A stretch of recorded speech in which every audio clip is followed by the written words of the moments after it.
You know how old photos are supposed to bring back memories? Well, one didn't. I was flipping through my elementary school class photo when I saw a face I didn't recognize. It was this boy standing in the corner of the picture, looking like he belonged there, but I couldn't remember him at all.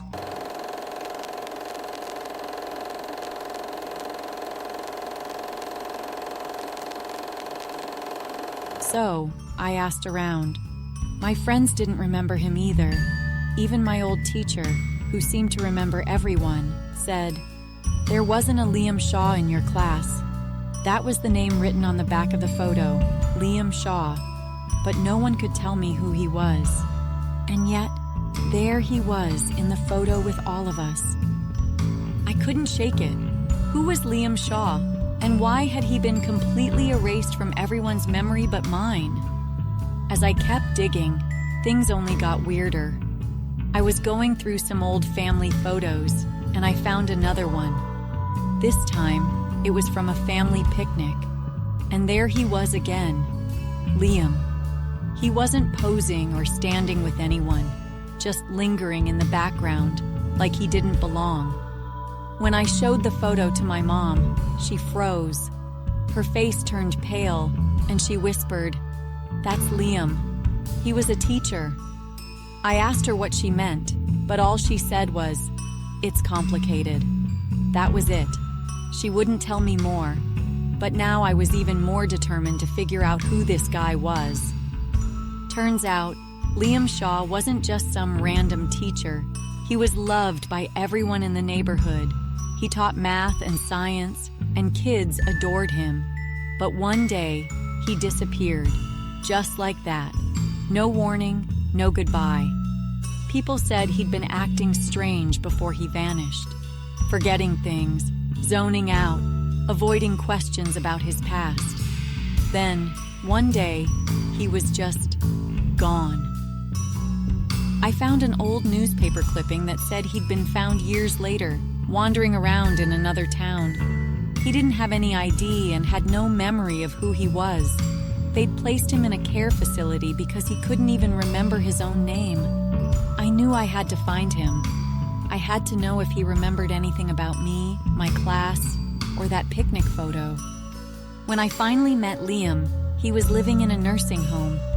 He looked tired, like he'd been carrying the weight of the world for years. I sat down and showed him the class photo. He stared at it for what felt like forever. Then, in a quiet, shaky voice, he said, "They left me here, but I don't remember who they were." It didn't make sense. Who left him? What was he talking about?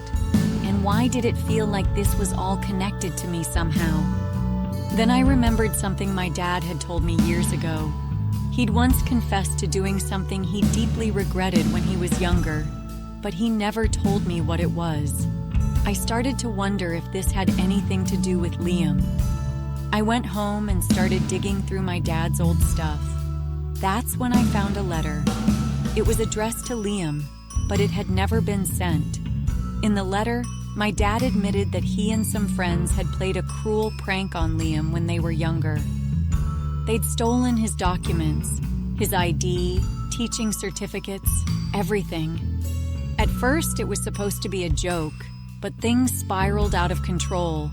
Before they could give the documents back, Liam's life started falling apart. Without proof of who he was, he lost his job, then his home, then, eventually, even his memory. My dad ended the letter with this line, "We ruined him, and I'll never forgive myself for it." I didn't know how to face Liam after reading that letter. What could I possibly say to him? But I went back anyway. I told him the truth, not every detail, but enough for him to understand what had happened. His reaction surprised me. He didn't get angry. He didn't even cry. He just sat there, staring out the window and said, "So that's why everything disappeared." It was heartbreaking. He finally knew why his life had fallen apart, but knowing didn't fix anything. His entire life had been destroyed over a stupid prank. I apologized as best I could, but the words felt hollow. Liam just nodded and said, "At least now I know." I started visiting him more often after that. He never got his memory back, but he seemed a little more at peace, like understanding what had happened gave him some closure. For me, though, the guilt lingered. It wasn't my fault, but knowing my dad had been part of something so cruel, it haunted me. All of this started with a single photograph. I almost didn't even notice him standing there in the corner, but that photo pulled back the curtain on secrets I didn't even know existed. Liam Shaw wasn't just a forgotten face in a class picture. He was a reminder of how easily one careless action can ruin a life, and how some wounds never really heal.